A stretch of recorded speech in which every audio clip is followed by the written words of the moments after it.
시청자 여러분 안녕하십니까? 수요일 YTN 뉴스나이트 시작합니다. 지난 3주간 합당 논의로 좌충우돌했던 민주당이 6.3 지방선거 승리를 외치면서 빠르게 내홍 수습에 나섰습니다. 하지만 파열음의 본질은 차기 당권 구도라는 해석 속에 갈등은 언제든 되풀이될 수 있다는 관측이 나옵니다. 임성재 기자의 보도입니다. 합당 논의를 멈추기로 한 다음 날 민주당 지도부는 손잡고 인사하며 단합을 강조했습니다. 정청래 대표는 더는 합당 논란에 힘을 쏟지 않겠다며 작은 차이를 뒤로하고 이재명 정부의 성공과 선거 승리를 위해 총단결하자고 외쳤습니다. 비온 뒤 땅이 굳는다고 이제 이를 전화위복의 기회로 삼아 지방선거 승리에 올인하겠습니다. 으르렁대던 비당권파 최고위원들도 정 대표의 충정을 의심한 적 없다며 이번만큼은 단합 의지에 힘을 보탰습니다. 당원 동지 여러분과 동료 의원들께 걱정을 끼쳐드렸다면 이 자리를 빌려서 송구하다는 고뇌 끝에 결단을 내려주신 대표님께 감사드리고요. 지도부로서 부족한 점이 있었습니다. 너그럽게 이해해 주시고. 살얼음판 같던 회의장이 모처럼 훈훈해진 건데 그렇다고 내홍이 완전히 해결된 건 아닙니다. 갈등은 합당을 둘러싼 이견이 아니라 차기 전당대회에 나설 당내 권력 구도와 맞닿아 있다는 점에서 여진이 남은 겁니다. 합당 다른 축인 조국혁신당 입장도 미묘합니다. 연대통합추진준비위 구성에는 동의한다고 화답했지만 비방과 모욕에 큰 상처를 입었다. 민주당의 연대는 어떤 뜻인지 분명히 하라고 요구했습니다. 민주당이 제안한 연대가 지방선거 연대인지 아니면 추상적 구호로서의 연대인지 확인해야 합니다. 법여권을 휩쓸었던 합당 논의는 표면적으론 봉합 국면에 들어갔습니다. 하지만 개파 간 감정의 골이 확인됐고 양당 사이 정치 셈법도 다른 만큼 불씨는 언제든 살아날 수 있다는 관측입니다. YTN 임성재입니다. 합당 논란을 간신히 봉합한 민주당이지만 이 과정에서 청와대와 총리실의 당무 개입 논란이 새로운 쟁점으로 떠올랐습니다. 비당권파인 강득구 최고위원이 SNS에 올린 글이 발단인데 야권까지 비판에 가세했습니다. 강민경 기자입니다. 민주당 지도부가 손을 맞잡았지만 합당 반대 선봉에 섰던 비당권파 강득구 최고위원의 모습은 유독 엉거주춤 어색합니다. 자신의 SNS에 올렸다가 빠르게 지운 이른바 비싹한 게시물이 일파만파 정치권 쟁점으로 떠올랐기 때문입니다. 대통령 뜻은 지방선거 뒤 합당과 통합전당대회라는 명심이 등장한 건데 몰려드는 취재진에게 강득구 의원은 보자진 실수였다는 취지로 해명했습니다. 사실이 확인이 안 된 상태에서 잘못 올려진 것을 확인하고 바로 내리라 그랬습니다. 하지만 총리께서 말씀하신 부분과 편차가 있다는 문장이 포함돼 있어 강 의원이 김민석 국무총리에게 보고하려던 걸 SNS에 잘못 올렸다는 의심이 팽배합니다. 당권파도 여론 비판이 나올 수 있는 대목이라며 물밑 불편한 심기를 애써 감추지 않고 있습니다. 그간 상대당 문제라며 거리를 뒀던 국민의힘도 이번엔 가만히 있지 않았습니다. 특별검사 추천부터 당 통합까지 모든 일정을 대통령 의중에 맞게 진행한다며 헌법 제7조 위반, 즉 당무 개입 의혹을 제기하고 나섰습니다. 국민의힘이 여당이었을 때 일어났다면 더불어민주당은 대통령 탄핵해야 된다고 난리가 났을 것입니다. 야권은 당무 개입으로 대통령과 총리, 민주당까지 공격하겠다는 구상입니다. 마침 법여권도 쪼개져 있어 내상이 클 수 있다는 관측도 나옵니다. YTN 강민경입니다. 앞서 당청 갈등에 기름을 부었던 2차 종합특검 여당 추천 후보 문제와 관련해서 청와대가 사전에 부정적인 의견을 2차례나 여당 측에 전달했다는 주장이 제기됐습니다.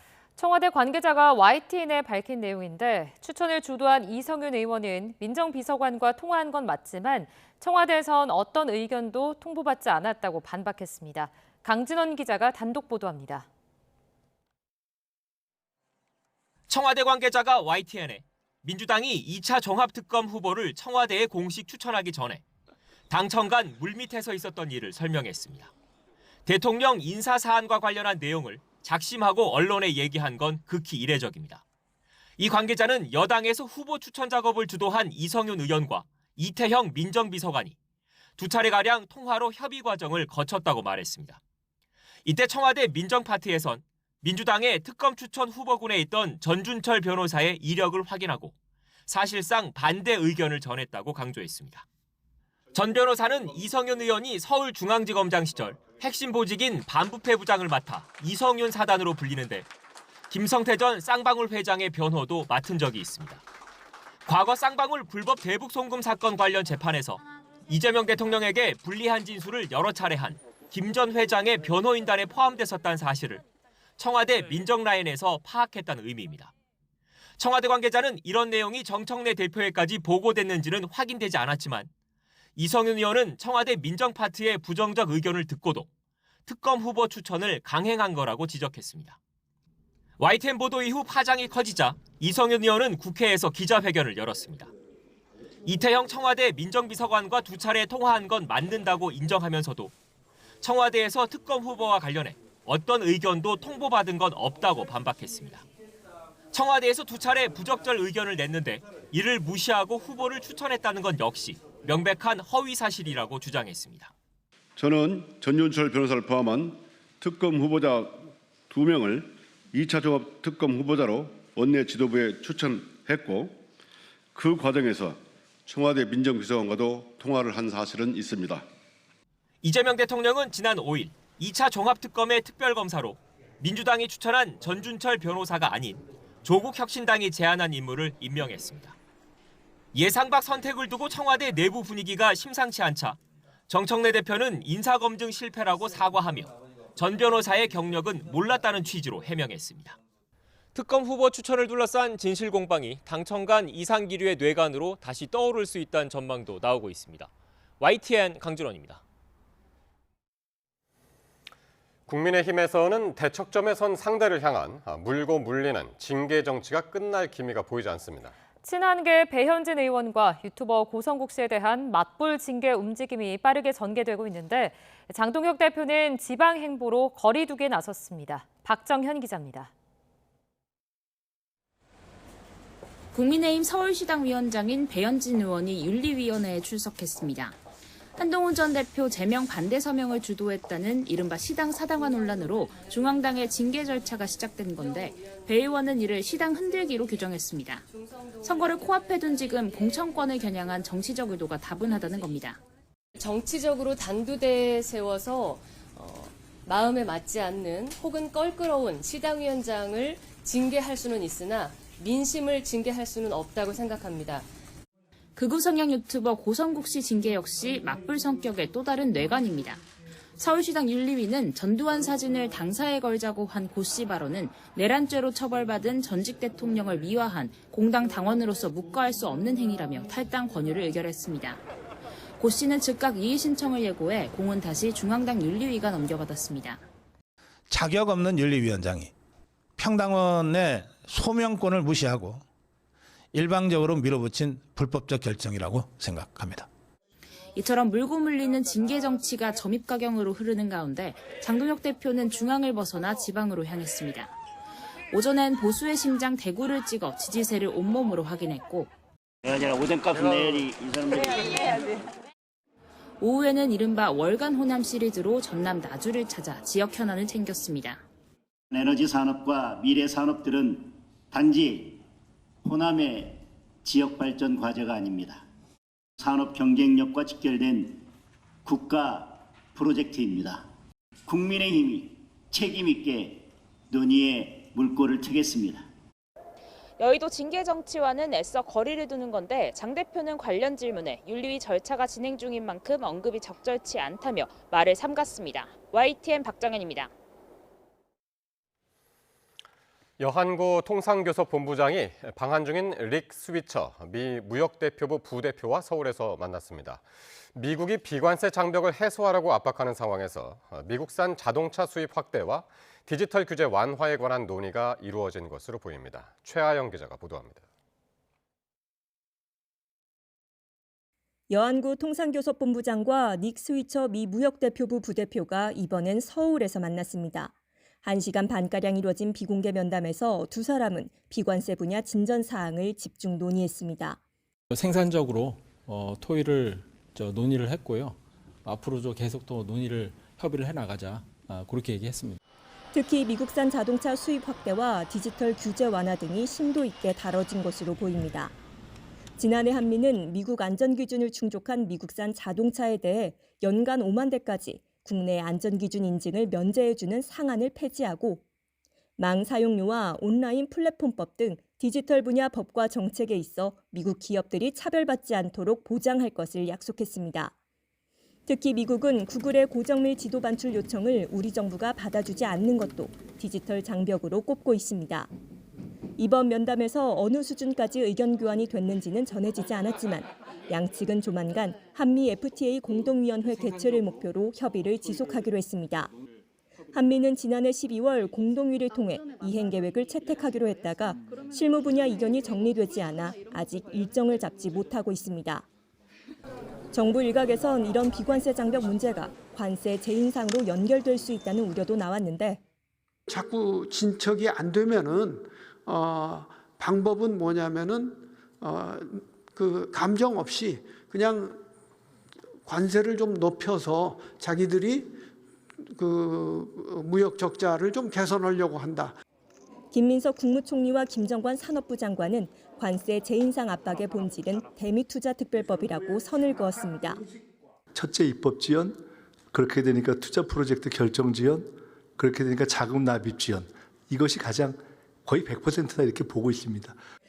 그동안 관세는 김정관 산업부 장관이, 비관세는 여한구 통상본부장이 각기 맡아온 만큼 정부는 두 문제가 결부되지 않도록 관리할 방침입니다. YTN 최아영입니다. 미국 하원의 쿠팡 관련 조사가 한국에 대한 관세 재인상을 초래할 수도 있다는 전망이 나왔습니다.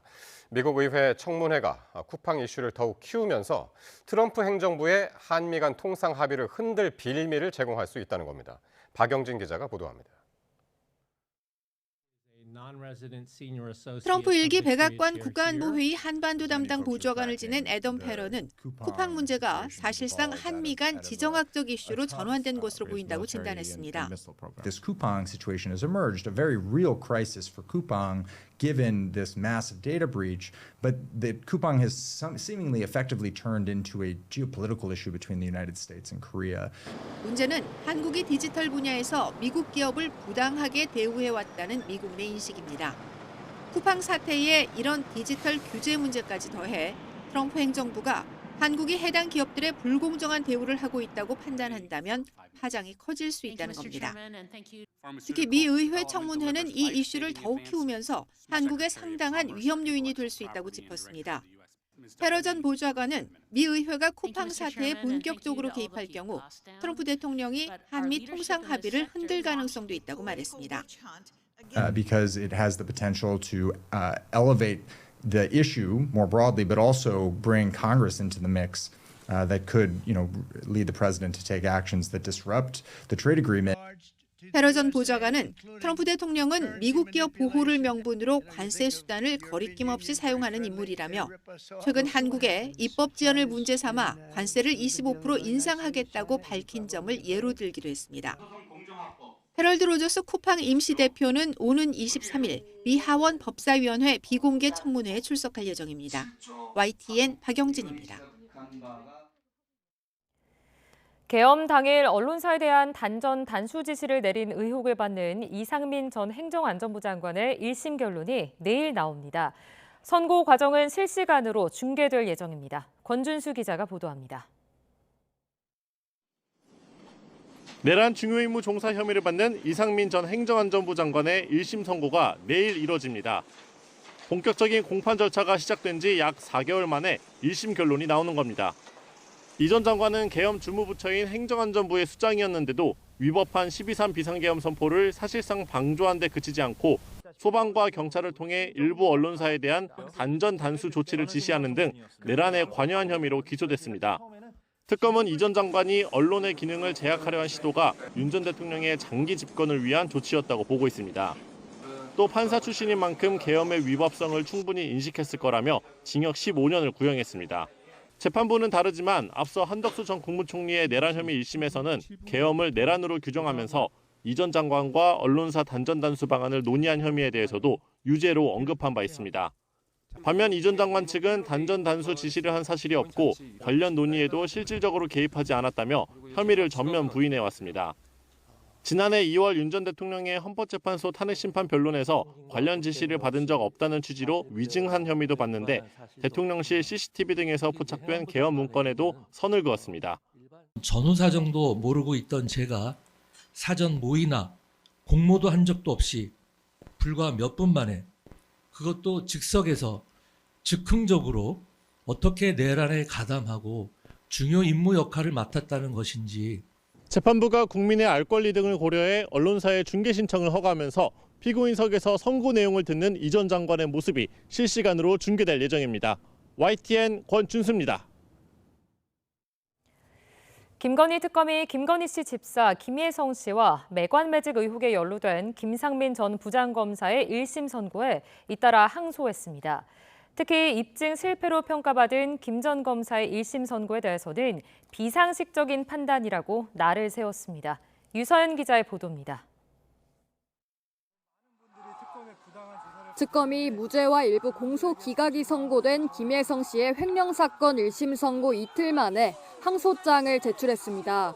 먼저 특검은 김 씨가 기업들로부터 받은 투자금 가운데 일부를 조영탁 IMS 모빌리티 대표에게 허위로 대여한 것은 전형적인 횡령에 해당한다고 주장했습니다.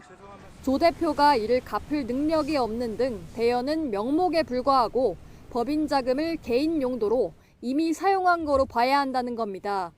공소 기각으로 판단된 다른 횡령 사건들도 관련 범죄에 해당하여 기소한 것일 뿐 별건 수사를 진행한 게 아니라고 설명했습니다. 같은 날 선고가 진행된 김상민 전 부장검사에 대해서도 특검은 1심 판결이 부당하다며 항소했습니다. 특검은 김 전 검사로부터 이유환 화백 그림을 받은 사람은 김건희 씨가 명백하다며 입증 실패를 지적한 재판부 판단을 반박했습니다. 김 전 검사가 김건희 씨 그림 취향을 알아본 점과 해당 그림이 김건희 씨가 불법으로 수수한 다른 금품과 함께 발견됐다는 점을 근거로 들었습니다. 이에 대한 재판부 무죄 판단에 대해 특검은 핵심 사실에 눈을 감은 비상식적인 판단이라며 비판 수위를 높였습니다. 재판부가 잇따라 특검의 입증 실패를 꼬집고 있는 가운데 특검 두 사건 모두 항소심에서 결과를 뒤집을 수 있을지 주목됩니다. YTN 유서연입니다. 1억 공천원금 의혹과 관련해 구속영장이 청구된 김경 전 서울시 의원이 영장 심사 기일이 아직 잡히지 않고 있는데요. 김 전 시 의원은 불체포 특권이 있는 강선우 의원과 사정이 다른데도 일정이 늦어지고 있어 이례적이라는 반응이 나옵니다. 김희영 기자입니다. 지난 9일 검찰은 1억 공천원금 의혹과 관련해 김경 전 서울시 의원과 강선우 의원에 대해 구속영장을 청구했습니다. 현역 국회의원 신분인 강 의원은 국회가 동의해야 구속 절차를 밟는다고 해도 김 전 시 의원의 심사 기일까지 아직 잡히지 않으면서 그 배경에 관심이 쏠리고 있습니다. 법조계에서는 통상적인 경우에 비춰봤을 때 기일 지정이 늦어지는 것으로 보인다며 이례적이라는 분위기입니다. 일부에서는 김 전 시 의원의 필요적 공범인 강 의원에 대한 구속 심사가 아직 예정되지 않았다는 점이 영향을 미쳤을 가능성을 제기합니다. 필요적 공범이란 2명 이상이 가담해야 성립하는 범죄를 말하는데 청탁과 관련해 돈을 주고받은 두 사람도 여기에 해당합니다. 한 사람의 구속 여부가 다른 사람의 신병 처리 방향에도 영향을 미칠 수 있는 만큼 최대한 두 사람의 영장 심사를 같은 날 진행하려는 것 아니냐는 건데 법원이 양쪽 이야기를 모두 듣고 신중한 결론을 내려는 것으로 보인다는 해석입니다. 다만 단순히 일정 조율 등 실무적 또는 행정적인 이유 때문일 수 있다는 시각도 있습니다. 설 연휴 전 김 전 시 의원의 영장 실질 심사가 이루어질지 주목됩니다. YTN 김희영입니다.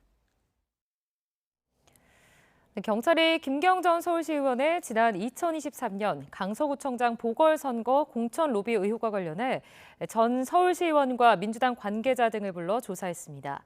이른바 황금 PC와 관련한 수사에도 속도를 내는 모습인데요. 현역 국회의원들로 수사 대상이 확대될지 주목됩니다. 배민혁 기자가 보도합니다. 경찰이 김경전 서울시의원의 이른바 황금 PC송 녹취에 등장한 전 서울시의원 양모 씨와 민주당 당직자 최모 씨를 정치자금법 위반 혐의 피의자 신분으로 소환했습니다. 단 한 푼도 받은 사실이 없고요. 제 의견을 소명을 확실히 했습니다. 저는 혐의가 없음을 받을 것이라고 확실합니다. 김경전 시의원과 공천원금 관련 대화 나누신 적 있습니까? 양 전 시의원은 김 전 시의원으로부터 금품을 받은 것으로 최 씨는 이 같은 정황을 알았던 것으로 지목된 인물입니다.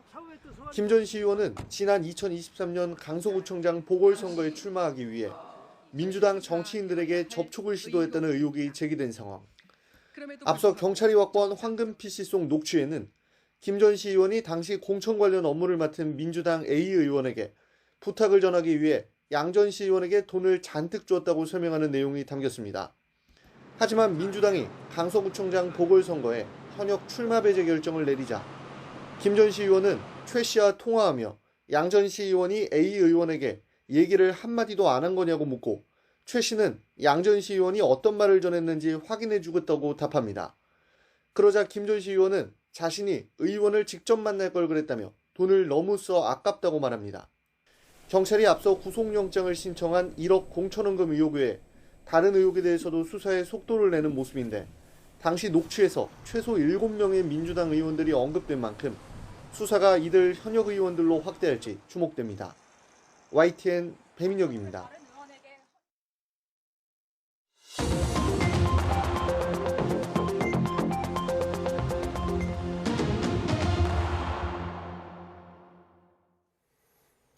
정치권 관심 뉴스 짚어보는 포커스 나이트 시간입니다. 오늘은 신현영 전 민주당 의원, 홍석준 전 국민의힘 의원과 함께하겠습니다. 어서 오십시오. 안녕하십니까. 안녕하십니까.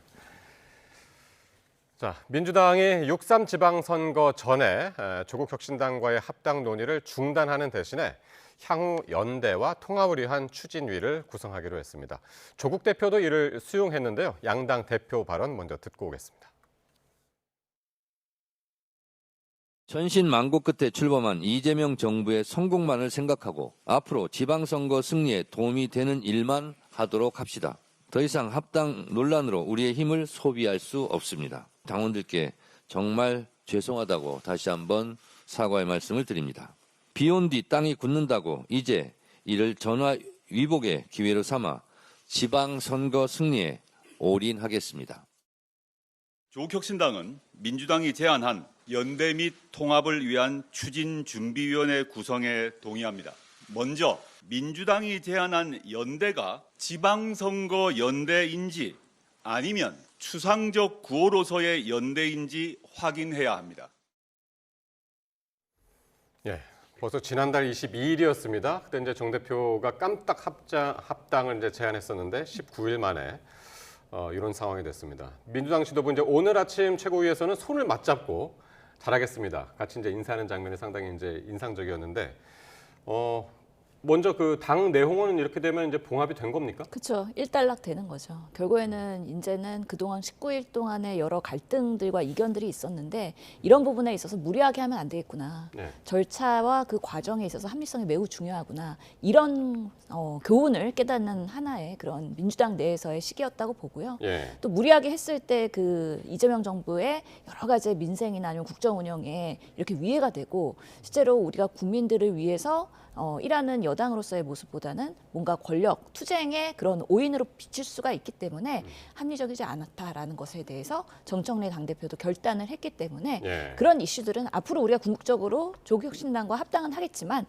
무리하게 하지 말자라는 면에서 오늘 다 같이 손을 잡았다라고 말씀드릴 수 있기 때문에 네. 이제는 한마음 한뜻으로 지도부의 중심으로 해서 지선을 승리를 위해서 이끌어가는 모습을 보이면서 네. 결국에는 이게 정치다. 때로는 또 이견이 있지만 때로는 또 같은 방향을 보면서 같이 또 화합하는 모습을 오히려 더 보이니까 네. 비온 뒤에 땅이 굳는다는 모습을 앞으로는 지선까지 앞으로 3개월, 4개월 동안 보여드릴 거라고 믿습니다. 네. 근데 비가 너무 잦아가지고 어쨌든 이렇게 해서 이제 참 분위기 좋은 모습이 연출은 됐습니다만은 정청래 대표 리더십은 좀 타격을 입었다 이런 얘기들이 많습니다. 굉장히 타격을 입었다고 볼 수밖에 없는 것이죠. 왜냐하면 정청래 대표가 다음 8월달 전당대회 연임을 이제 목표로 해서 굉장히 이제 여러 가지로 의욕적으로 했고 그래서 1차적으로 당원 1인 1표제를 추진했는데 이것은 한번 실패했습니다만 결국은 통과를 시켰지 않습니까? 그래서 그 여세를 몰아서 이제 합당을 하고 이제 합당을 해서 결국은 이제 다음 전당대회 때 당대표 연임을 하고 그래서 이제 23대 총선의 공천권을 쥐어서 이제 대권으로 가고자 했던 어떻게 보면 정청래 대표의 했던 원대한 꿈이 급 브레이크가 잡혔다 그렇게 볼 수밖에 없습니다. 왜냐하면 합당이 됐으면 사실은 아마 연임하는데 굉장히 좀 쉬웠을 겁니다. 왜냐하면 민주당에서 연임한 당대표가 역사적으로 봤을 때도 김대중, 이재명 대표밖에 없었기 때문에 굉장히 좀 거부감이 있는데 합당을 통해서 친문에 어떻게 보면 이제 결집 효과가 있을 텐데 이번 합당이 급브레이크가 됨으로써 정청래 대표의 있던 리더십에는 굉장히 좀 큰 타격이 있을 수밖에. 그리고 이번에 뭐 비가 온 뒤에 뭐 땅이 어떻게 굳은지 모르겠지만 그 수면 아래에는 확실하게 친명, 친청의 어떤 라인들 어떻게 보면 좀 선이 딱 그어졌기 때문에 앞으로 있던 이런 부분도 당 운영하는 데 있어서 굉장히 큰 걸림돌이 될 것 같습니다. 예. 자, 그렇다면은 이제 뭐 합당은 지방선거 전에는 안 하기로 했고 그렇다면은 선거연대는 하는 것이냐? 그리고 이제 지방선거 뒤에 합당 논의를 계속 하는 것이냐? 이게 명확하게 이야기를 하지 않아가지고 말이죠. 조국 대표도 지금 그렇게 묻잖아요. 네, 맞습니다. 그렇기 때문에 선거에서 연대를 과연 할 수 있을 것이냐, 아니면 조국혁신당과 민주당이 경쟁하는 구도로 갈 것이냐, 이런 것들이 아직 정리가 안 된 부분이죠. 이런 것들을 만들어가야 되는 숙제가 있는 거고요. 그렇기 때문에 연대를 하는 게 어떤 방식이 어떻게 구체적으로 될 것이냐에 대한 숙제가 하나가 있고, 또 만약에 그런 연대를 한다 그러면 조국혁신당의 조국 대표는 또 민주당의 그런 여러 가지 유세에 있어서 어떤 가치에 협력을 할 것이냐 이런 것들이 명확하지가 않기 때문에 결국에는 지선까지의 과정에서의 조국혁신당과의 관계를 구체성 있게 가져가는 거는 아직까지 명확하게 나온 것이 없다라는 숙제가 있는 것이고요. 결국에는 관성대로 간다 그러면 민주당은 이미 지역마다 구도 그리고 후보들 다들 이제 어느 정도의 이 조각이 됐기 때문에 그런 부분에 있어서 조국혁신당이라는 변수가 영향을 크게 미치기에는 가능성이 떨어진다. 그러면은 이제는 지선까지는 명확하게는 민주당이 그대로 지역마다 본인들의 그냥 선거를 위해서 여당으로서의 이재명 정부의 성공을 위해서 각 후보들이 어떤 역할을 할 건지 국민들한테 호소드리는 것이고요. 조국혁신당이 각 지역에서 아마 본인들이 주력하는 지역들이 있을 것 같은데 아직까지는 상대적으로 민주당에 비해서는 유력한 후보나 어느 지역이 우세하다 이런 것들이 나오진 않았기 때문에 그래도 연대를 하는 방식이 앞으로의 지선 승리에 있어서 큰 뭔가 영향이 되지는 않을 것 같다라는 면에서 앞으로 어떻게 그 모양새를 만들어가느냐도 어떻게 보면 숙제라고 할 수 있는 것이죠. 그러니까요. 그러니까 지방선거가 워낙 큰 전국 선거기 때문에 광역, 기초, 뭐 의원들 다 뽑는 선거 아니겠습니까? 뭐 구체적으로까지는 이제 뭐 예상하기 힘듭니다만은 조국 대표가 과연 그러면은 어떤 스탠스로 이번 지방선거를 치를 것이냐, 어느 지역에 나와서 선거를 치를 것이냐 이것도 관심입니다. 그렇습니다. 조국 대표가 뭐 서울시장이라든지 부산시장이라든지 광역자치단체장으로 나올 것이냐 아니면 보궐국회의원 선거에 나올 것이냐 뭐 이런 것도 이제 논의가 될 것 같고 그래서 결국 이제 통합 합당을 하다가 이제 합당이 무산되니까 어떻게 보면 좀 탈출구로 가칭 연대 통합 추진 준비위원회를 하겠다 이렇게 했지만 사실은 이제 합당을 추진하다가 이게 그 깨짐으로써 사실은 이제 양당 간에 좀 앙금이 완전히 해소됐다고 볼 수 없거든요. 그렇기 때문에 완벽한 선거 연대를 과연 할 수 있을 것이냐, 즉 수도권과 호남 지역을 중심으로 이제 선거 연대를 해야 되는데 과연 그 이전처럼 선거 연대를 하는데 아주 원활하게 협력을 할 것이냐. 왜냐하면 사실은 남녀 간에도 모를 때는 사이좋게 지내다가 어느 정도 결혼을 약속해가지고 하다가 깨지게 되면 굉장히 사이가 서먹서먹해지지 않습니까? 그런데 이번에 거의 뭐 통합되는 것처럼 이야기하다가 이게 깨져버린 상황에서 과연 선거 연대가 원활하게 될 것이냐 하는 것을 지켜봐야 될 것 같습니다. 그러나 상식적으로 생각할 때 생각만큼 선거 연대가 잘 협력되지는 않을 것 같습니다. 그러니까요. 일부러 이제 연대 앞에 이제 지방선거 연대, 지방선거를 뺐고요. 그리고 이제 합당이라는 용어를 안 쓰고 이제 통합 이런 얘기를 이제 일부러 바꿔 썼다는 얘기가 이제 당에서 나왔기 때문에 앞으로 어떻게 전개가 될지 이제 그게 관심입니다. 자, 이런 가운데 그동안 이제 합당을 반대해 왔었죠. 민주당의 이제 강덕구 최고위원. 이 강 최고위원의 SNS 글이 논란이 됐습니다. 지방선거 이후에 합당을 하는 것이 대통령의 바람이다라는 말을 써서 논란인데 강 최고위원의 해명 들어보시겠습니다. 사실이 확인이 안 된 상태에서 잘못 올려진 것을 확인하고 바로 내리라 그랬습니다. 언론 여러분들 그리고 관계자분들께 심려를 끼쳐서 죄송하고요. 앞으로 이런 일이 발생하지 않도록 하겠습니다. 감사합니다. 예, 표정만으로도 굉장히 이제 몸둘 바를 모르는 그런 표정을 읽을 수가 있는데 바로 이 문제의 글은 지도부가 어제 최고위에서 합당 논의 중단을 결정하기 전에 개인 계정에 올라왔다가 2, 3분 만에 이제 바로 이른바 빗삭, 빛의 속도로 이제 삭제가 되면서 논란이 커졌습니다. 어떻게 보셨습니까, 이 부분은? 사실 내용 보고서는 이런 게 이렇게 올라도 되나? 이게 사실이 맞는 건가? 하는 의문들이 있었어요. 예. 그렇기 때문에 이거는 정말 사고가 났구나라는 거를 알 수가 있었는데 말 그대로 빗삭이 됐더라고요. 결국에는 지금 대통령의 의중은 무엇이냐? 결국에는 청와대에서는 어떤 입장을 갖고 있냐. 이런 것들은 사실 궁금하긴 하죠. 예. 국민들도 그렇고 민주당도 그렇고. 하지만 이 부분은 합당이라는 건 당 대 당의 관계이기 때문에 결국에는 민주당과 조국혁신당이 알아서 정리할 일이지 청와대의 의중이나 그런 반영이 있다고 하면 오히려 이게 당무 개입의 논란으로 연결될 수 있다. 예. 그러면서 저 SNS의 내용은 명백한 사고였을 것 같습니다. 사실이라 하더라도 문제가 될 수 있고 사실이 아니라고 해도 문제가 될 수밖에 없는 내용이고 예. 특히나 마지막에 보면은 총리님과 사실 강덕구 의원님이 총리께서 예. 말씀하신 부분과 편차가 있는 것 같습니다. 예, 저 내용이 말씀하시죠. 저렇게 나오는 것 자체가 아니 김민석 총리와 측근이라고 하는 강덕구 의원이 예. 이런 내용을 페북에 쓰는 것 자체가 뭔가 안 맞는 안 상황이잖아요. 어울리죠. 예. 그렇기 때문에 총리한테 얘기하는 거가 잘못 포스팅됐나? 라는 의문이 들 정도로 아니 이렇게 측근인 사람이 이렇게 뭐 다른 디스하는 내용 같은 것들이 있다고 하면 이거는 분명히 명백한 사고이고 본인의 의지가 아닐 가능성이 높다. 그래서 강덕구 의원도 해명하기로는 보좌관 통해서 잘못된 SNS가 올라간 거기 때문에 100% 잘못됐다는 걸 인정하고서는 삭제했다. 그리고 사과한 것이지 않겠습니까? 그래서 이런 부분은 그냥 하나의 그냥 해프닝으로 지나가게 될 수밖에 없다라고 생각합니다. 지금 말씀하신 이제 그 문구 때문에 총리께서 말씀하신 부분과 편차가 있는 것 같다. 이 문구 때문에 이게 지금 말씀하신 대로 김민석 총리한테 보낼 메시지가 잘못해서 이 본인 계정 위에 공개적으로 올라온 것 아니냐. 그런 얘기들이 이제 상당히 팽배해 있단 말이죠. 이번에 이제 합당 논의 관련해서 굉장히 이제 전선이 딱 나눠지면서 친척 친명 간의 그 치열한 어떤 논쟁, 심지어 굉장히 큰 어떤 비판이 오가면서 예를 들면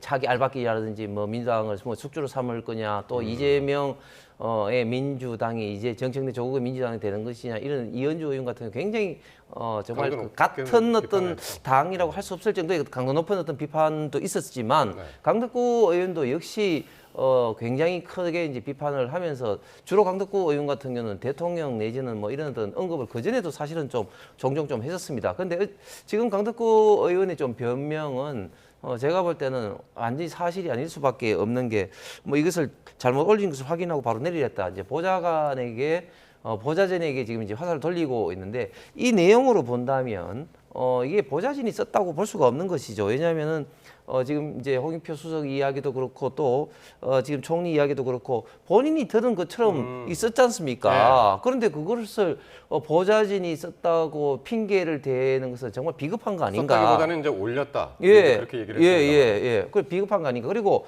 제가 알기로는 강덕구의 평소에도 페북에 본인이 거의 다 쓰는 어떤 그런 어떤 스타일인 걸로 저도 알고 있습니다. 그런데 이렇게 코너에 몰리니까 이렇게 변명하는 것은 제가 볼 때는 핑계에 그치는 것 같고 결국은 본인은 이런 어떤 페이스북을 통해서 합당도 반대하면서 특히 대통령의 뜻이 이렇다는 것을 강조도 하고 특히 본인과 대통령이 이렇게 그 한 라인이 있다 이런 것을 좀 강조하려다가 좀 오버한 거 아닌가 그렇게 싶습니다. 그럼 일부러 이게 노출시켰다고 보시는 거예요? 예, 의도치는 아니지만 그렇게 이제 저는 대통령과의 어떤 본인의 어떤 그런 친분을 과시하기 위해서 그리고 대통령이 뜻은 합당이 지선 이후에 된다는 것을 강조하기 위해서 했는데 오버를 한 것이죠. 그런데 이런 것들이 지금 명백히 대통령실이 청와대가 지금 당무에 지금 개입한 어떤 그런 식으로 많은 비판을 받고 있으니까 빛의 속도로 삭제를 했는데, 만약에 그 우리 박성훈 대변인이 이야기한 것처럼 만약에 그 윤석열 정부 때 이런 일이 있었으면 민주당에서는 당장 탄핵한다고 막 난리가 아마 났을 겁니다. 근데 지금은 청와대에서 이재명 정권에서 이렇게 당무를 정면으로 개입하고 있는 것을 강덕구 의원이 스스로 인정한 꼴이 되겠습니다. 알겠습니다. 지난번에는 뭐 많은 분들 다 기억하실 테지만 이런 일도 있었죠. 이제 본회의장에서 국무위원하고 여당 국회의원 사이에 텔레그램이 이제 포착이 됐었지 않습니까? 그때 그래서 이제 합당 미략설 뭐 이런 얘기들이 나오기도 했습니다만은 자꾸 이제 당 밖에 보이지 않는 힘이 이제 당에 작용하는 듯한 이런 장면들이 자꾸 연출이 된단 말이에요. 그래서 오늘 강훈식 비서실장께서 또 브리핑하면서 지금 청와대는 민생 그리고 실용 이런 부분에 있어서 국정 운영하느라 바쁜데 자꾸만 청와대를 그런 당 내의 이슈에 끌어들이지 말라고 명확하게 선을 긋지 않았습니까? 그래서 어떤 뭔가 소통에 그런 에러들이 나는 과정들이 있을 수 있는데 항상 그런 부분에서 신중해야 되고 지금의 사실은 언론이나 이런 보도가 되는 거에 있어서 매우 조심해야 되는 것이 마치 지금 이 합당설로 인해서 사실은 불발되긴 했지만 여러 계파 간의 갈등 그리고 청와대의 의중을 마치 내가 더 잘 대변하는 것처럼 그런 방식으로 자기 정치를 청와대를 인용하면서 하는 방식 이런 것들이 정말 나쁜 정치이자 오히려 청와대로서는 매우 언짢고 사실관계도 맞지 않는 부분이기 때문에 국민들한테 그런 부분에 대해서 명확하게 정리하고 가야 된다라는 생각 때문에 오늘 더더욱이 비서실장께서 이런 부분에 대해서는 명확하게 선을 그었다. 그렇게 갈 수밖에 없는 상황이다라고도 말씀드리겠습니다. 어쨌든 합당은 표면적으로는 이제 일단락되는 듯한 이제 그런 모습을 보이고 있는데 특검 후보 추천 이걸 둘러싼 불씨는 여전히 살아있는 듯한 그런 모습인데요. 민주당이 전준철 변호사를 특검 후보로 추천하기 전에 청와대가 이걸 추천한 이성윤 최고위원한테 사전에 부정적인 의견을 전달했다라는 주장이 청와대 내부에서 나왔습니다. 예, 뭐 통상적으로 특검을 추천할 때 집권당 같은 경우는 사전에 뭐 대통령실하고 협의를 안 할 수가 없습니다. 협의를 하죠. 협의를 하는 과정에서 이태영 민정비서관 측에서 추천한 이성윤 최고위원에게 부정적 의견을 통화를 통해서 두 번이나 이야기를 했는데 이것을 이제 무시했다는 것이 이제 논란의 핵심입니다. 자, 그런데 이런 문제가 이제 왜 생기냐면 이 조금 전에 이야기했던 조국 혁신당과 민주당 합당 이슈하고 이 지금 특검 이슈하고 다른 사안 같지만 전혀 다르지 않고 다 연결되는 사항일 수밖에 없는 게 사실은 이제 1인 1표제가 통과되고 난 다음에 정청래 대표 측에서 사실은 굉장히 좀 자신만만해 하면서 이런 어떤 특검을 추천하게 된 배경입니다. 그러다 보니까 자연스럽게 대통령실에서 좀 우려를 표명해도 제가 생각할 때는 그냥 이성윤 최고나 정청래 대표 측에서 밀어붙인 게 아닌가 이렇게까지 문제가 커질 것을 예측을 못하고 밀어붙인 게 아닌가 싶습니다. 왜냐하면 1인 1표제 통과해서 좀 자신만만한 그런 어떤 시점에서 본인들이 추천한 사람이 김성태 변호인과 뭐 일부 좀 관련이 있더라도 뭐 김성태 회장 본안이 아니라 뭐 사이드에 관련된 사건을 맡고 있었기 때문에 뭐 이 정도는 되지 않겠느냐 하면서 좀 강감한 면 내지는 이재명 대통령이 이렇게까지 이제 민감하게 반응을 하리라는 것을 좀 무시를 하면서 이렇게 이렇게 밀어붙였는데 이것이 이제 대통령실이 이제 경로를 하고 또 문제가 더 커지면서 이 문제로 인해서 사실은 정청래 대표가 코너에 몰려서 이제 합당까지도 이제 무산되는 그렇기 때문에 이 두 가지 이슈가 굉장히 많이 이제 관련이 있을 수밖에 없고 합당 미스의 실패 도화선이 이 문제인 것 같습니다. 그러니까 지금 홍 의원께서는 이제 이성윤 최고위원이 청와대의 의중을 듣고도 부정적인 이야기를 듣고도 일부러 무시한 것 아니냐라고 했었는데 어쨌든 이성윤 최고위원은 소통을 했는데 전 변호사에 대한 의견을 듣지 못했다. 부정적 의견을 듣지 못했다라는 거예요, 지금. 그러니까 우리는 그 양측의 지금 공방이 사실관계가 확인이 안 된 상황에서 누구 말이 맞는지 알 수도 없어요. 근데 지금은 결국에는 조국 혁신당이 추천한 사실은 특검이 지명이 된 거잖아요. 그래서 이제 2차 종합특검이 이제 시작되고 있는 판에 이런 지진한 공방을 하고 있는 양측 다 문제라고 생각을 합니다. 그래서 아니 그러면 대통령께서 임명권이 있기 때문에 당에서 추천을 하고 그 이후에 결국에는 청와대에서 인사검증이 들어갈 수밖에 없는 시스템인데 그렇다고 오늘 강훈식 실장도 명확하게 얘기를 했어요. 그전까지 가타부타 하는 것도 옳지 않고 실제로 추천을 했는데 올바르지 않기 때문에 추천이 안 된 거지 않습니까? 그렇다 보면은 뭐 추천을 잘못한 이성윤 의원한테 문제가 있다고 사과도 본인도 하고 그랬기 때문에 그걸로 끝나는 건데 뭐 이거에 대해서 청와대랑 어떤 얘기를 했고 그래서 내가 얘기했고 네가 얘기했고 이런 얘기들이 지금 여진이 남아고 이렇게 하는 것 자체가 매우 현명하지 못한 현상이고 이런 부분에 있어서 결국에는 나는 피해가고 싶은 책임에서 그런 회피의 발로이기 때문에 결국에는 이게 국민들한테는 아무런 뭐 도움이 되거나 신뢰가 없는 공방이기 때문에 이런 것들은 하루 빨리 잠재워져야 된다라고 생각을 합니다. 결국에는 소통의 문제이고 명확하게 책임 소개의 문제인데 당에서 추천할 때부터 검증을 제대로 했어야 되는데 그러지 못한 여러 가지 절차적 미비가 이번에 드러나지 않았습니까? 그래서 정청래 대표가 사과했으면 그걸로 다음부터는 조심하면 될 일이다라고 생각합니다. 그러니까 듣고 무시했다. 이제 이런 가능성도 있기 때문에 이제 자꾸만 이게 이제 사안이 커진 듯한 게 그런 모습인데. 김어준 씨가 여기에 이제 숟가락을 하나 얹었는데요. 그런 작업들, 인사 검증하는 작업, 걸러내는 건 청와대 민정의 몫이다라면서 사실상 청와대 책임론을 지금 들었단 말이에요.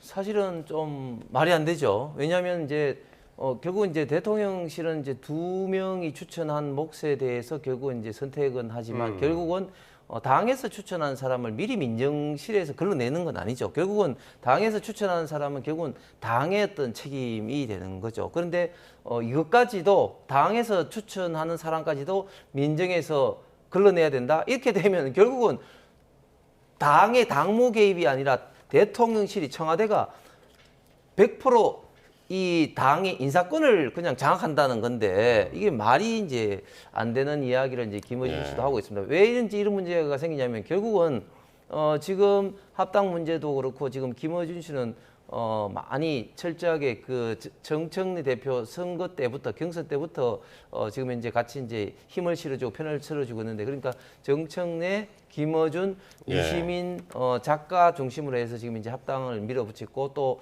친명 그리고 대통령실 중심으로 해서 합당을 반대하는 그런 어떤 진영 논리로 딱 그 나눠지다 보니까 김어준 씨도 계속해서 이런 문제에 좀 참전을 하고 있는 것이 아닌가 그렇게 생각이 듭니다. 김어준 씨가 이렇게 이제 청와대 책임론을 얘기하니까 장철민 의원이 청와대한테 책임을 묻는 것은 선을 넘는 일이다 그랬고 어디서 많이 들어봤다 싶었는데 지난번에 김민석 총리 자꾸 이제 여론조사에 넣으니까 총리실에서 금도를 넘었다라고 김어준 씨한테 한 방 매겼단 말이에요. 지금 그 상황이 계속 반복이 되고 있어요. 정부하고 김어준 씨 사이에. 뭐 각자의 그냥 생각과 목소리를 내는 거기 때문에 그대로 받아들이면 될 것 같긴 한데 결국에는 당이 추천하면은 그 다음에 인사검증 청와대가 하는 거고요. 거기서 걸러냈잖아요. 그러면 인사검증팀에서 청와대에서는 할 일을 한 것이다. 이것을 가지고 가타부타 하는 거는 부적절하다고 보고요.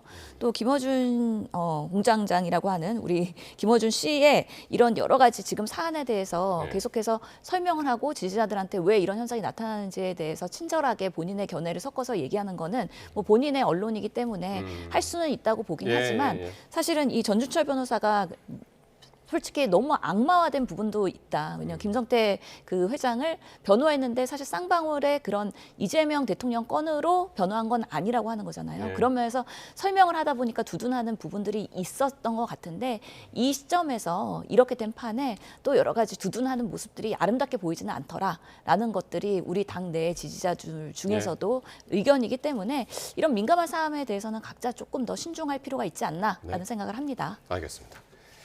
자, 이번에는 국민의힘으로 가보겠습니다. 국민의힘 이 징계 정국이 계속 이어지고 있습니다. 당 윤리위원회가 배현진 의원을 불러서 소명을 들었는데요. 윤리위 출석 전에 배 의원 목소리 들어보시겠습니다.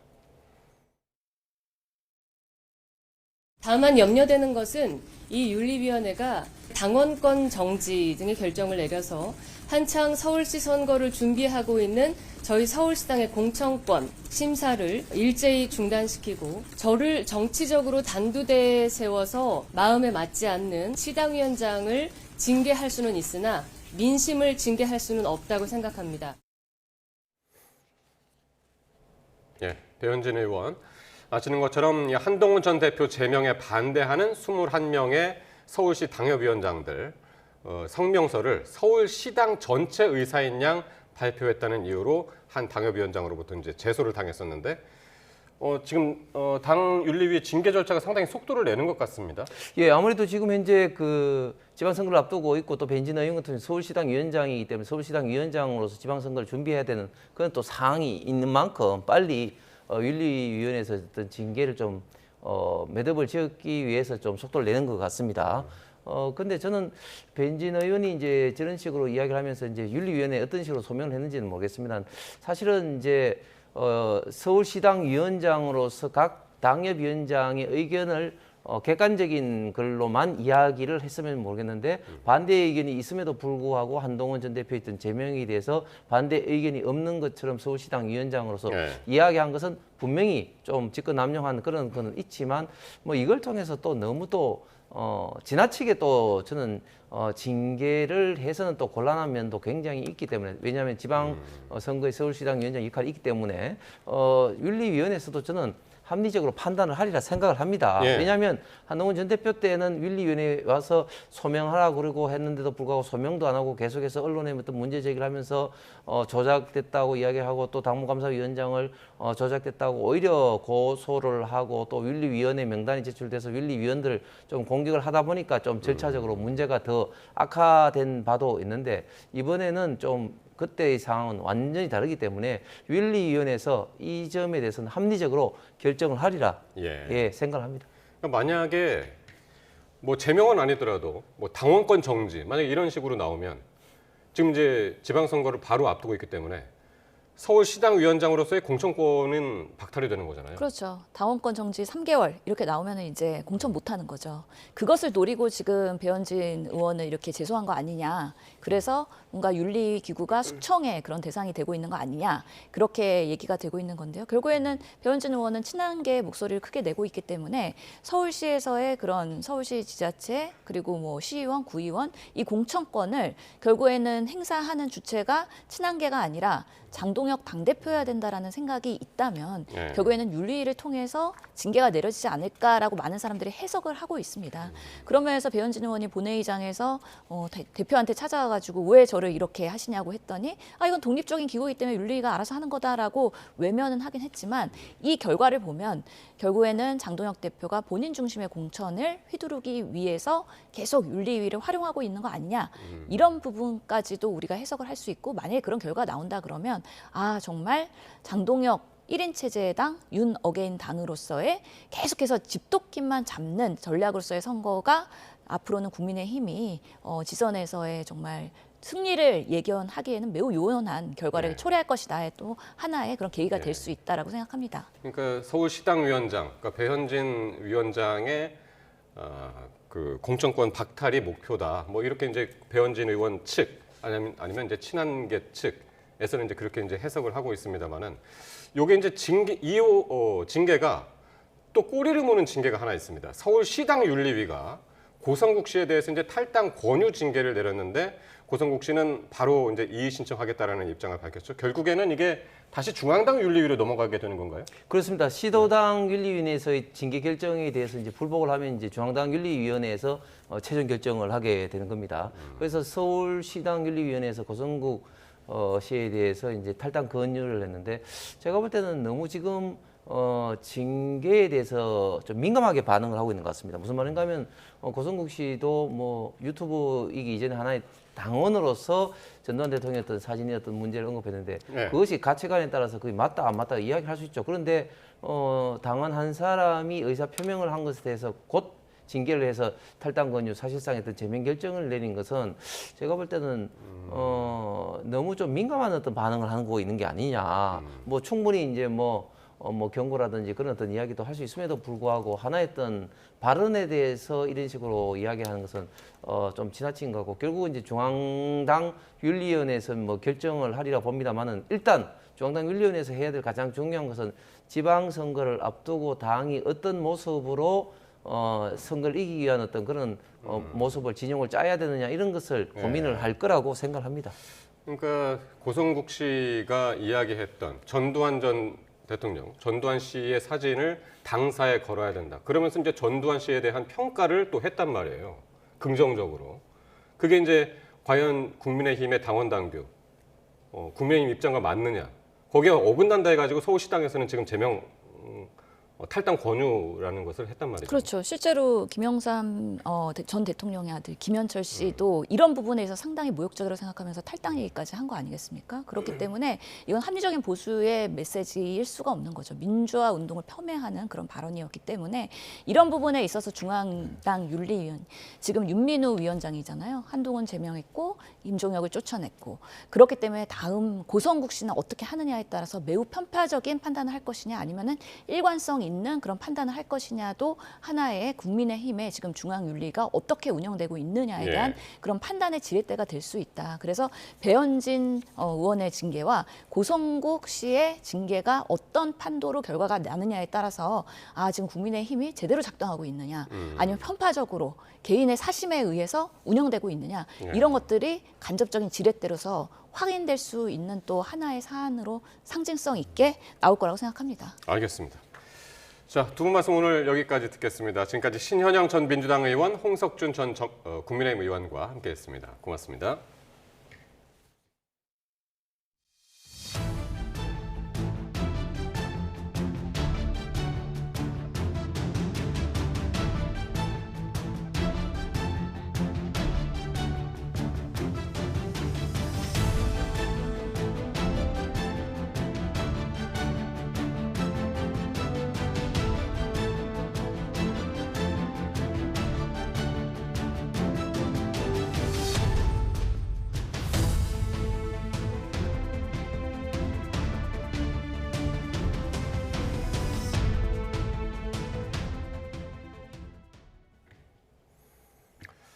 이재명 대통령이 내일 정청래 더불어민주당 대표와 장동혁 국민의힘 대표를 청와대로 초청합니다.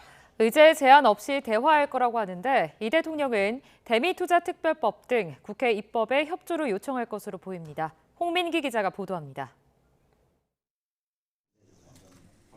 이재명 대통령이 내일 정청래 민주당 대표와 장동혁 국민의힘 대표를 청와대로 초청해 오찬을 함께합니다. 이 대통령과 여야 대표가 한자리에 앉는 건 지난해 9월 이후 약 150일 만입니다. 이번 회동은 민생 회복과 국정 안정을 위한 초당적 협력 방안을 논의하기 위한 자리입니다. 청와대는 의제에 제한을 두지 않고 국정 전반에 대해 허심탄회하게 의견을 나눌 예정이라고 밝혔습니다. 이 대통령이 최근 여야를 향해 입법 속도를 높여달라고 거듭 주문한 만큼 주요 민생 법안의 신속한 처리를 우선 당부할 것으로 보입니다. 현재와 같은 입법 속도로는 이런 국제사회의 변화에 능동적으로 대처하기가 매우 어렵습니다. 특히 미국 트럼프 행정부의 관세 재인상을 막기 위한 대미투자특별법 처리 문제가 핵심 의제로 다뤄질 가능성이 큽니다. 지방선거 전 지방자치단체 통합 문제나 설 명절 물가 안정 대책 등도 폭넓게 논의될 수 있습니다. 민주당은 조국혁신당과의 합당, 2차 특검 후보자 추천 문제 등으로 청와대와 갈등을 겪고 있어 정청래 대표로선 리더십 회복의 전환점 마련이 시급한 상황입니다. 천신만고 끝에 출범한 이재명 정부의 성공만을 생각하고 앞으로 지방선거 승리에 도움이 되는 일만 하도록 합시다.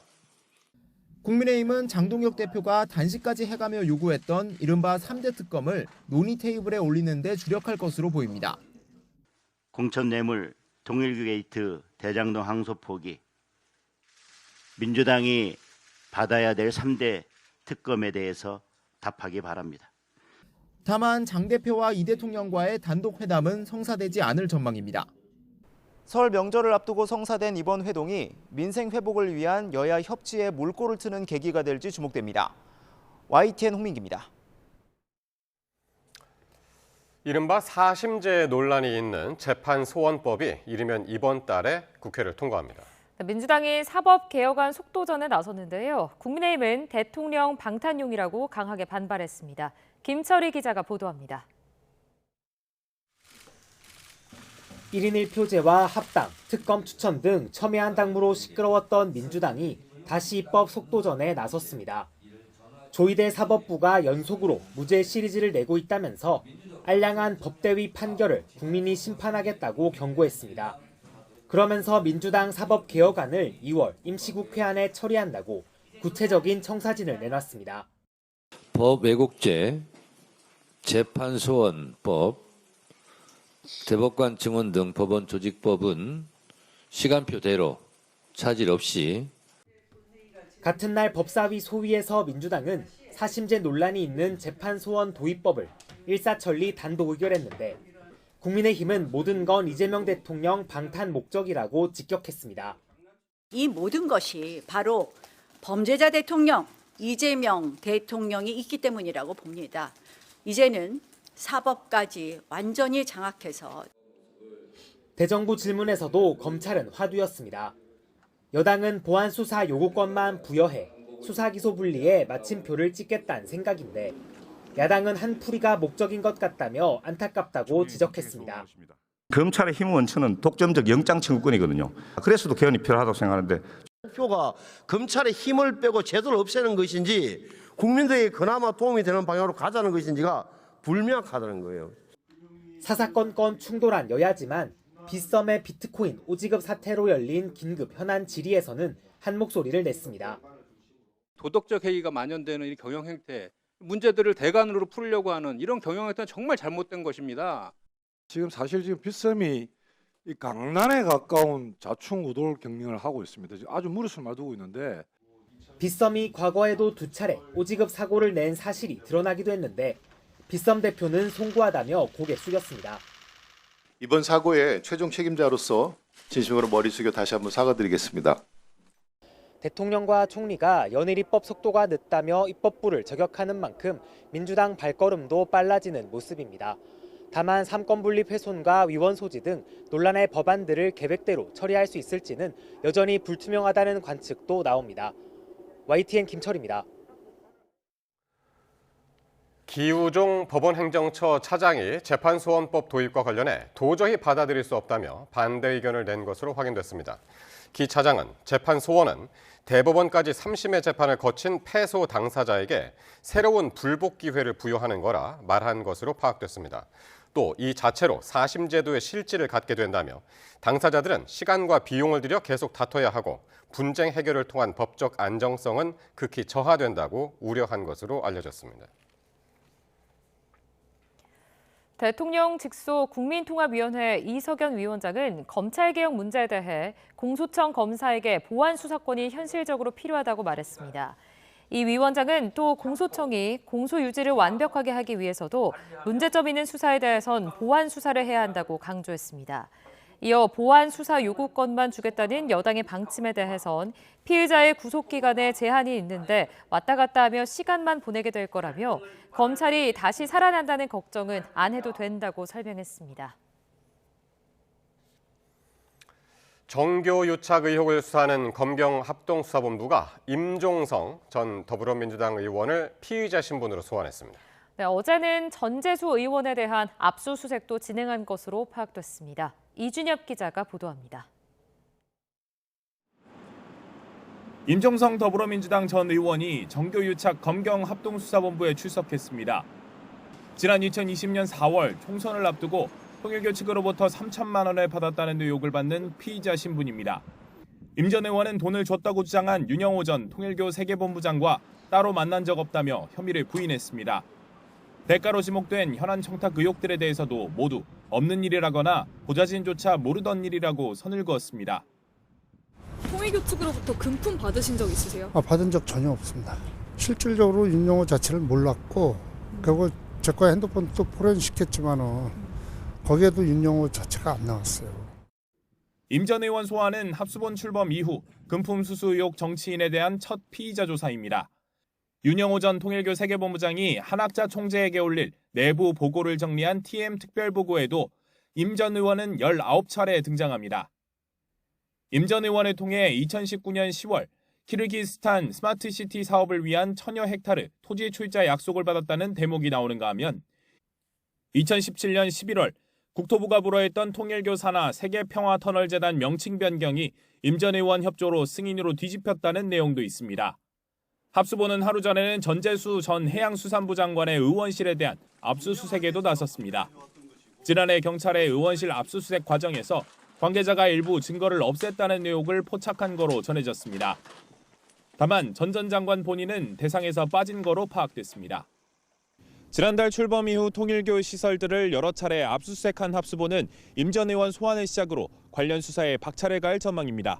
YTN 이준엽입니다. 내일 1심 선고가 예정된 이상민 전 장관은 비상계엄이 선포됐을 때 언론사 단전 단수를 지시한 혐의를 받습니다.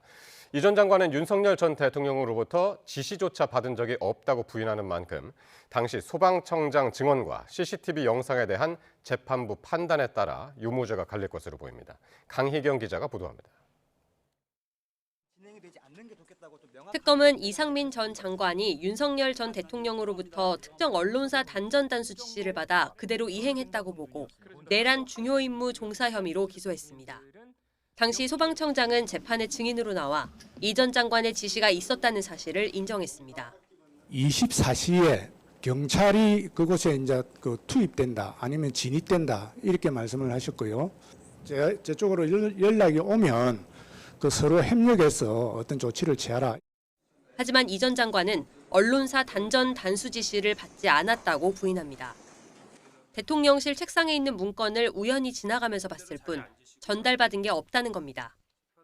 유일하게 이제 제 책상, 그것도 제가 앉기로 예정된 책상이 아니라 제가 그냥 임의로 가서 앉은 책상인데 그 책상, 그러니까 테이블 위에 문건이 있는 거 본 거 외에는 없습니다. 소방청장과의 통화에 대해서는 자신이 본 문건 내용을 확인하고 안전관리를 당부하기 위한 차원이었다고 설명했습니다. 특검은 대통령실 CCTV를 근거로 이 전 장관이 한덕수 전 총리와 지시사항이 담긴 문건을 보며 논의했다고 봤는데 이 전 장관은 자신의 일정표였다고 반박했습니다. 집사람이 과연 울산에서 제 시간에 올라올 수 있을까? 그것이 가장 걱정이 돼서 제가 당일 일정표를 봤을 가능성이 꽤 높습니다. 앞서 한덕수 전 총리 사건 재판부는 두 사람의 16분 독대에 대해 윤 전 대통령의 지시사항을 논의한 거라고 판단했습니다.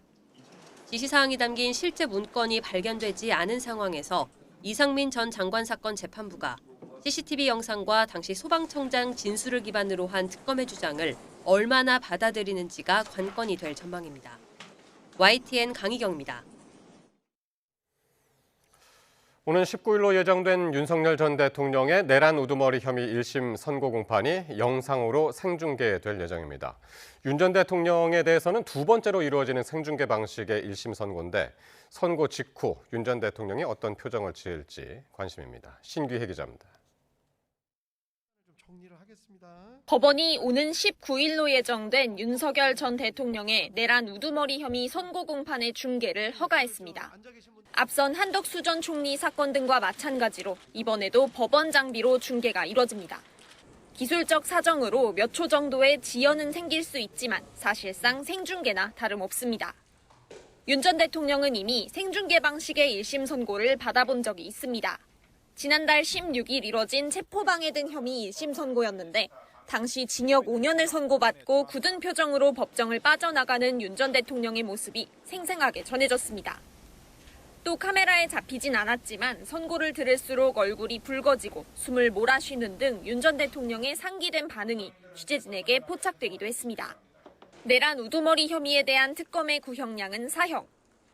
선고 공판이 이뤄지는 곳은 중앙지법 417호인데 해당 법정은 앞서 전두환 씨가 내란죄로 1심 사형을 선고받은 곳이기도 합니다. 당시 전 씨는 짐짓 담담한 모습을 보였고 오히려 후배들을 격려하기까지 했습니다. 30년 만에 다시 내란죄로 사형을 구형받은 윤 전 대통령이 선고 직후 어떤 표정으로 역사에 남을지 주목됩니다. YTN 신기혜입니다. 지난해 치러진 수능 영어 난이도 조절 실패는 출제와 검토 모두 부실했던 탓으로 드러났습니다. 특히 막판에 40%가 넘는 문항이 교체되면서 검토와 난이도 조절 등을 제대로 하지 못한 것으로 확인됐는데요. 교육부는 앞으로 인공지능을 활용한 출제와 검토 등을 추진할 계획입니다. 염혜원 기자입니다.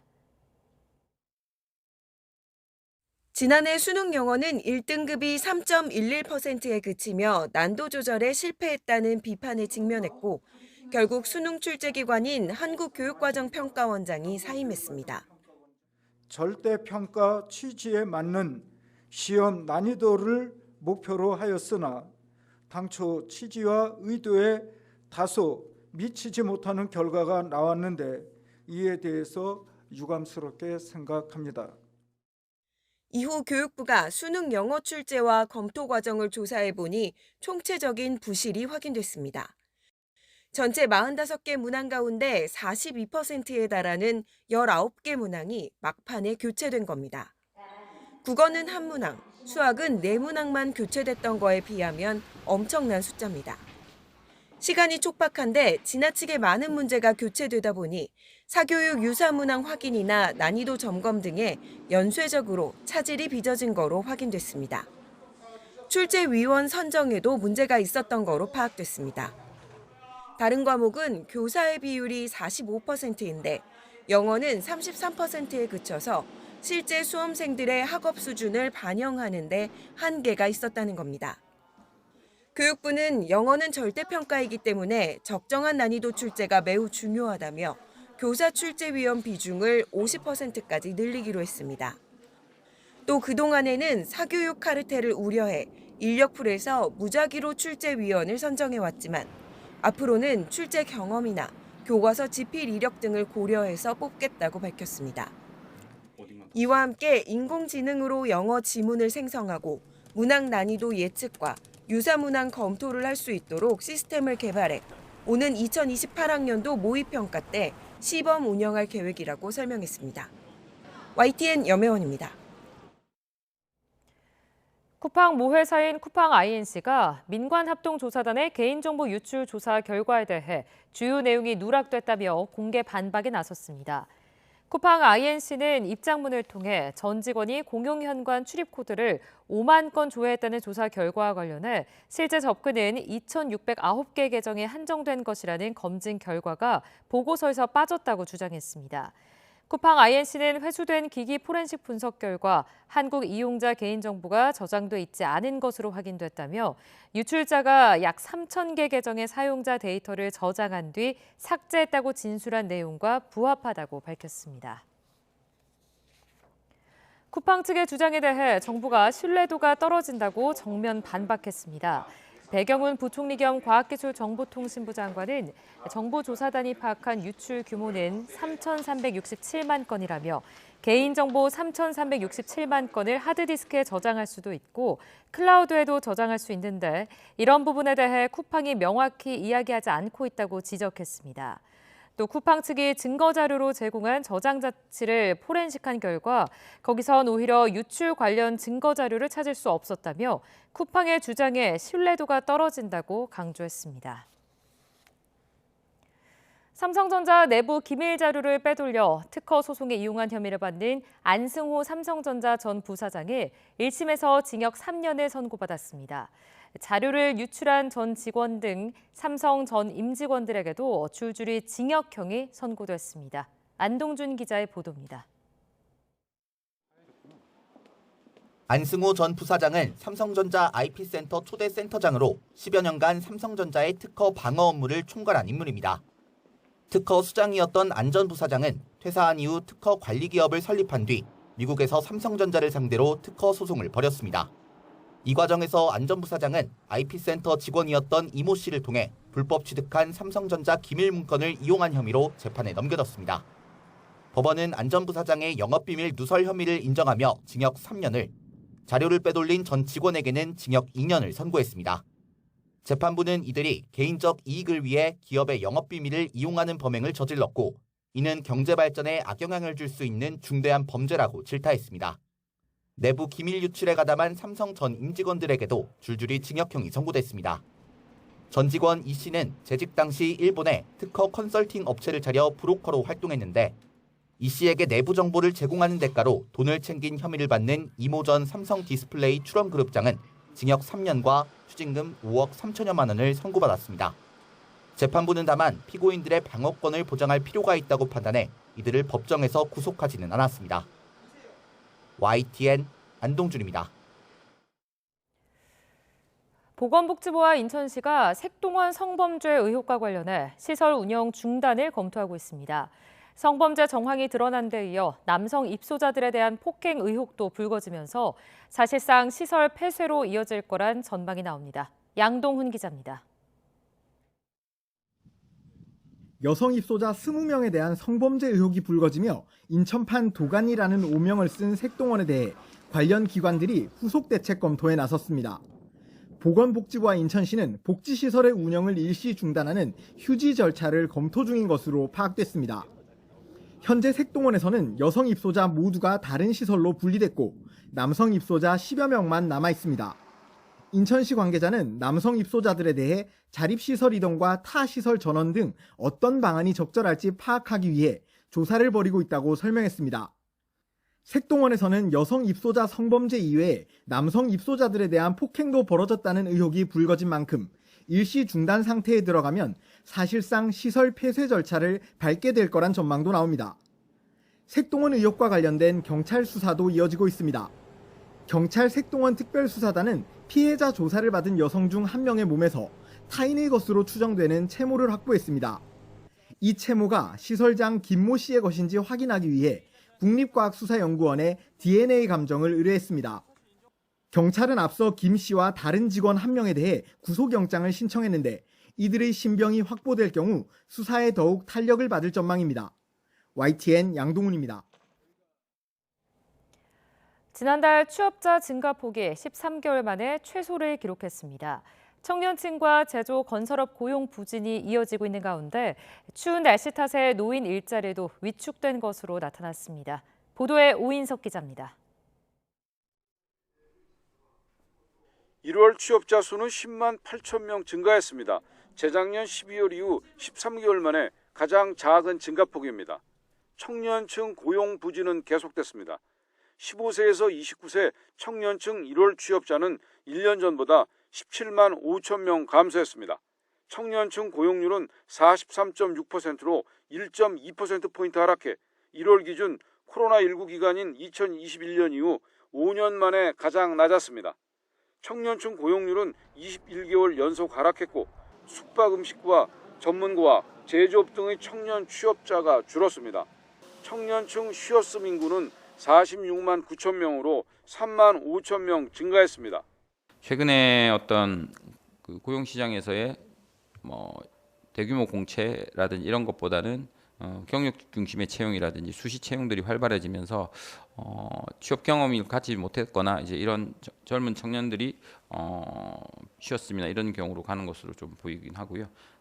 그간 고용 시장을 이끌었던 고령층 일자리도 추운 날씨 탓에 위축됐습니다.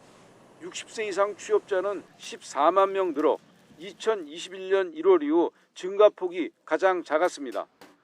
보건복지부와 공공행정 일자리가 1월 한파로 직접 일자리 사업이 지연된 게 영향을 미쳤습니다. 산업별로는 전문과학기술 서비스업에서 9만 8천 명 줄어 2013년 산업분류 개편 이후 가장 큰 폭으로 감소했습니다. 제조업은 2만 3천 명, 건설업은 2만 명이 각각 줄었습니다. 제조업은 19개월째, 건설업은 21개월 연속 감소했습니다. 반면 보건사회복지 서비스업과 운수창구업은 취업자가 증가했습니다. 정부는 청년 맞춤형 대응 방안을 마련하고 주력산업 경쟁력 강화, 신산업을 통한 양질의 일자리 창출 노력을 확대하겠다고 밝혔습니다. YTN 오인석입니다. 김용선 지식재산처장은 취임 100일을 맞아 정부 대전청사에서 기자간담회를 열고 국민 아이디어를 지식재산으로 발전시켜 기술주도 성장과 경제혁신에 사다리를 놓겠다고 밝혔습니다. 김 처장은 또 우리 기업의 소중한 핵심 기술과 K브랜드 보호를 위해 해외 주요국과 외교적인 협력을 강화하겠다고 설명했습니다. 지난 8일 시작한 국민 아이디어 공모전에는 홈페이지 누적 방문 90만 회를 비롯해 응모작이 6,500건을 넘는 등 높은 참여율을 보이고 있습니다. 20대 남성 2명이 모텔에서 연달아 숨지는 사건이 벌어져 경찰이 수사에 나섰습니다. 경찰은 이들과 함께 투숙했던 20대 여성을 긴급 체포해 구속영장을 신청했습니다. 윤태인 기자가 취재했습니다. 경찰차가 좁은 도로를 달려갑니다.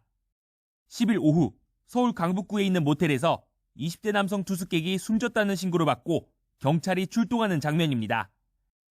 숨진 남성에게서 상처나 혈흔 등 공격받은 흔적은 발견되지 않았는데 몇 시간 뒤 경찰은 이 남성과 함께 2시간가량 모텔에 함께 있었던 20대 여성 A씨를 상해치사 등 혐의로 긴급 체포했습니다. 그런데 이 여성은 지난달 말 또 다른 20대 남성이 강북구의 다른 모텔에서 숨지기 전에도 함께 있었던 인물이었습니다. A씨는 숨진 남성들에게 약물이 든 음료를 건넸던 것으로 조사됐습니다. 또 비슷한 수법의 다른 사건에도 연루된 것으로 파악됐습니다. 지난해 12월 경기 남양주시에서 20대 남성이 A씨가 준 음료를 마시고 의식을 잃었다는 내용의 진정서가 경찰에 접수된 겁니다.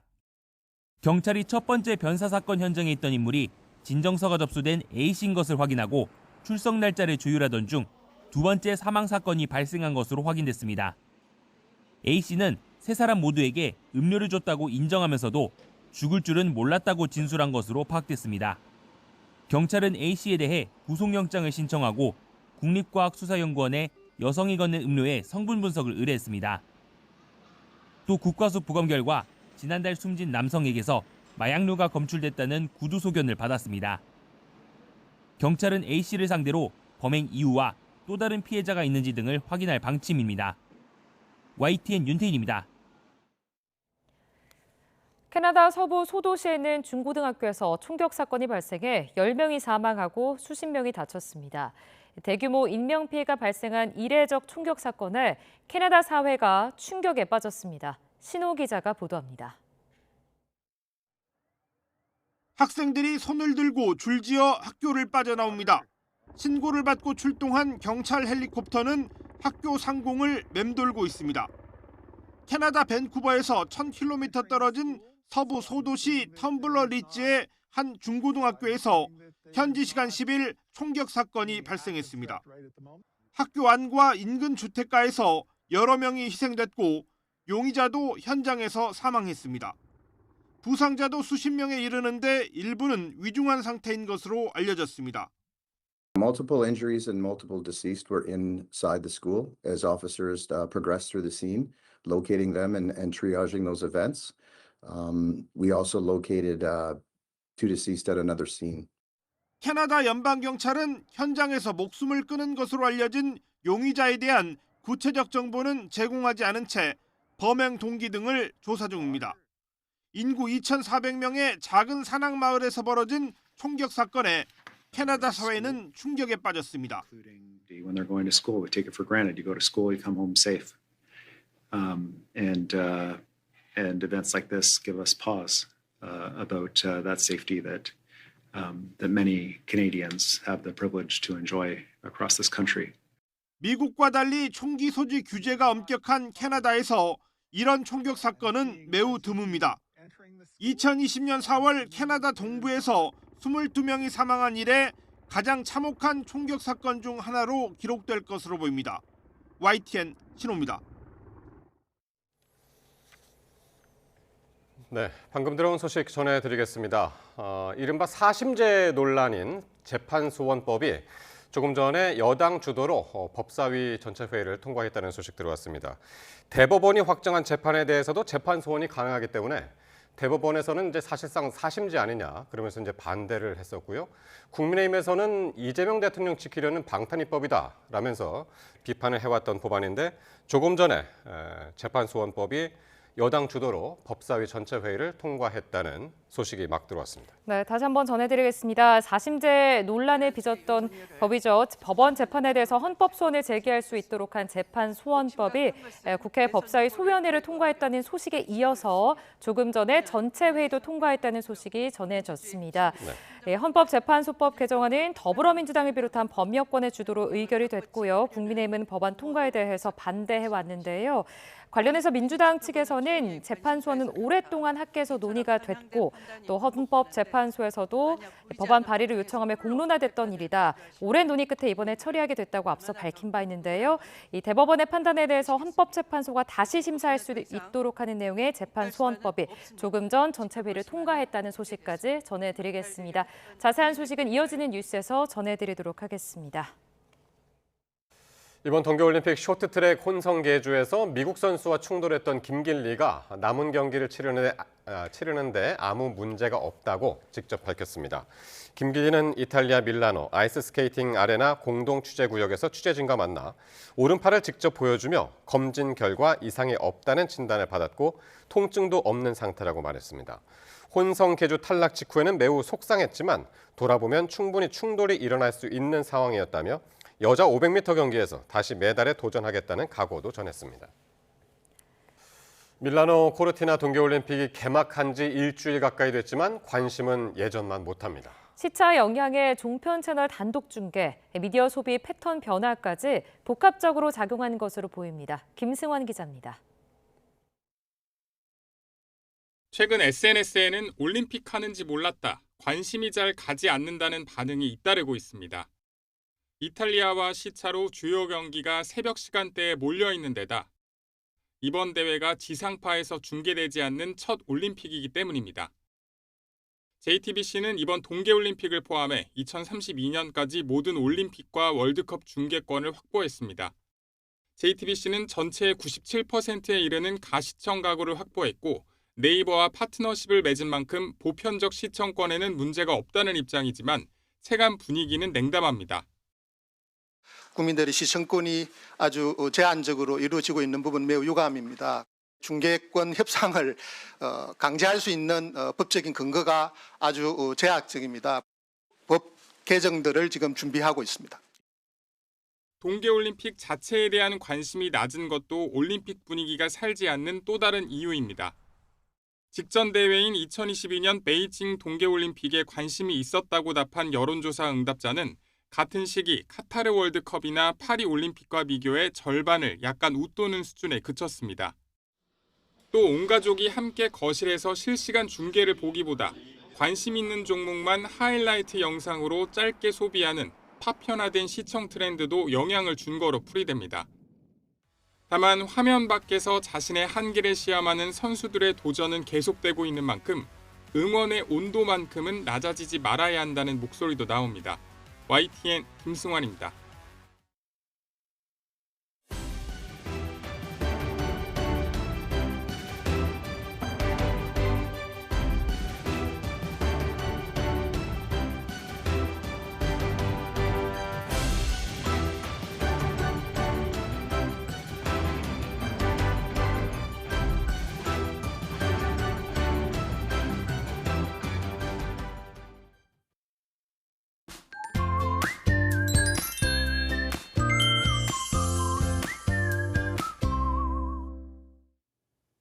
오늘 매서운 추위는 없었습니다. 하지만 공기가 탁해 마음 놓고 바깥 활동하기 어려웠는데요. 내일은 기온이 더 오릅니다. 우선 서울 아침 기온이 영하 2도로 아침에는 이맘때 겨울 추위를 보이겠지만 한낮에는 9도까지 오르는 등 초봄 같은 날씨가 찾아오겠습니다. 다만 역시 대부분 지역에서 공기가 탁하겠고 오전까지 안개가 매우 짙게 끼는 곳도 많겠습니다. 안개와 미세먼지만 아니라면 하늘 자체는 대체로 맑겠습니다. 이에 따라 건조함이 더욱 심해지겠는데요. 특히 동쪽 지역을 중심으로 매우 건조한 날씨가 이어지고 있습니다. 불이 날 가능성이 높은 만큼 불씨 관리 철저히 해주시기 바랍니다. 내일 아침 기온은 서울 영하 2도, 대전 영하 3도, 대구 영하 2도로 오늘보다 4, 5도가량 낮겠습니다. 낮 기온은 서울 9도, 광주 11도, 부산 13도로 오늘보다 2도에서 5도가량 높겠습니다. 남은 한 주는 기온이 더 크게 오르겠지만 계속해서 공기가 탁할 전망입니다. 날씨 정보였습니다. 이상으로 수요일 뉴스나이트 마칩니다. 시청해주신 여러분 고맙습니다.